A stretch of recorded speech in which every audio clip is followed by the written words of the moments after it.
Hello and welcome to In the Court of Wenton Knave, kind of a special edition. Obviously King Crimson at this point were inactive as of the Montreal shows in 1984.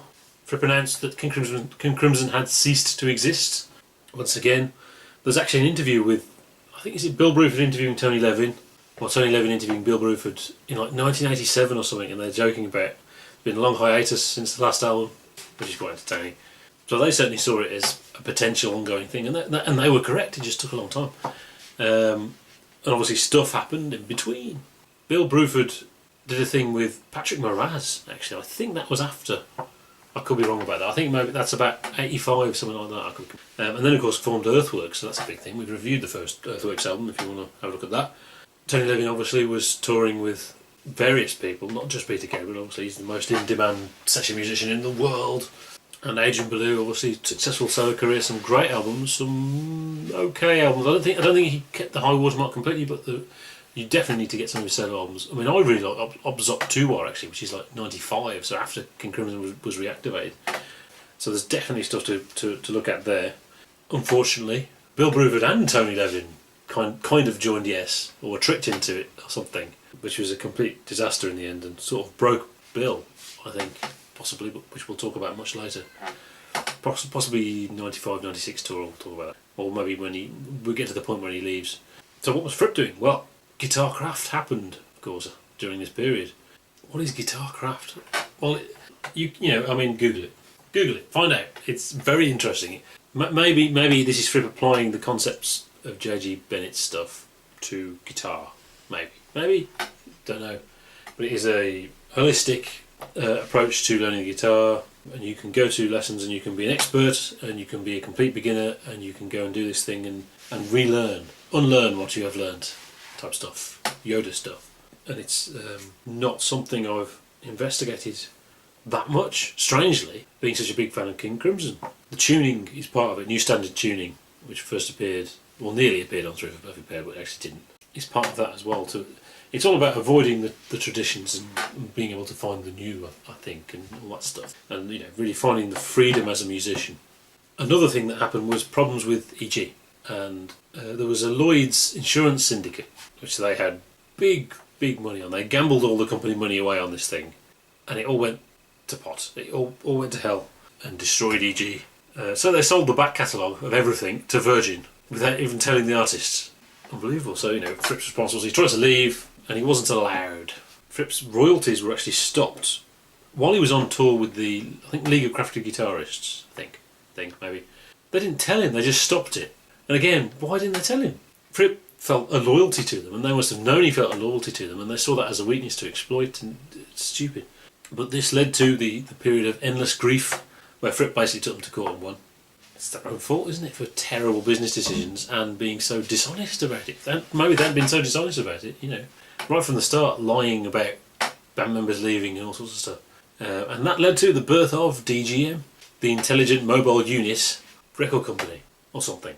And the idea is the record company don't own the rights to the material, the bands own the rights to the material, and of course also take responsibility for and fund all the marketing and everything themselves. So DGM is in a sense just a shell, and it's not up to them, it's up to the bands. Give the bands the freedom, and you know, I mean that attracted John Paul Jones, for example, and all sorts of interesting people. Bill Nelson, great band called Mr. McFall's Chamber, which is some crazy chamber instruments playing rock music and stuff. Now, of course, I mean that business model is much more common, but this was on the cutting edge at that point.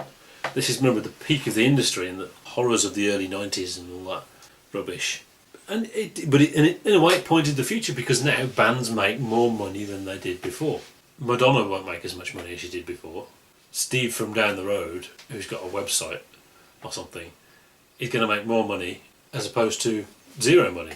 And you know, a national band, a medium-sized band, can make a lot of money. And you know, look at Marillion, who were screwed over by the industry really, and were actively discarded, and they said no, and they fought back. Massive, you know, with huge success. You know, all of that was all a waste of time. It was a rip-off. The ponytailed, suited executives. I don't mean Adrian Belew. I mean the other ponytailed, suited people were there to justify their own existence, and you get. It happens with organisations. It's just human nature, doesn't it? And everyone's there to justify their own existence in that structure, and it all becomes pointless. It was just a rip-off, really, as it was right from the start, back to the 50s, back to the 40s, whatever. So it being sort of more fair on the artists is a very recent thing. So it's a big deal. They trailblazed the Blazer Trail something. The first release was the frame by frame box set, featuring two interesting bits and pieces. One is Bolero from Blizzard with Tony Levin on bass, because of the ongoing litigation with Gordon Haskell. Just to keep things simpler, they got Tony Levin to play the bass on that again, and that's on the Lizard box. Cadence and Cascade, of course with Gordon Haskell on vocals, replaced by Baloo singing Cadence and Cascade. And it's not on the Wake of the Poseidon box, unfortunately. So I don't think that's out anywhere other than the frame by frame box set, annoyingly. Obviously you can obtain it, but you shouldn't. It needs to be out somewhere.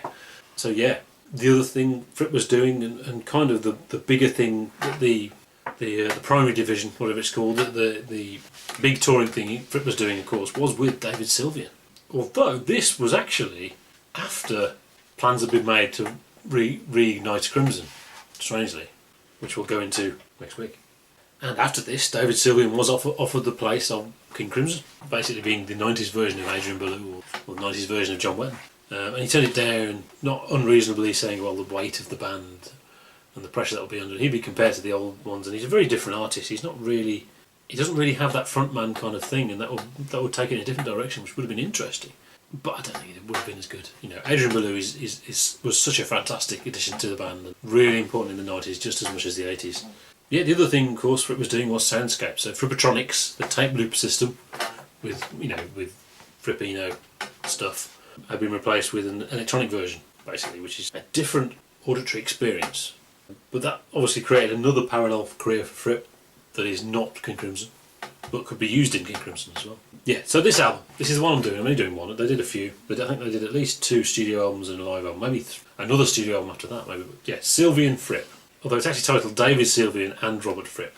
I've always thought the band was called Sylvian Fripp, so I don't know. Yeah, but this is The First Day. I think this is the famous one. It's really 90s. It's very 90s. It's a hell of a... You think thrack is 90s. On the track video I'll probably say it's very 90s. This is really, really 90s. It's the post-Gabriel era, isn't it, where everything has to sound like Peter Gabriel. Or at least sound like us, basically, and a bit of so.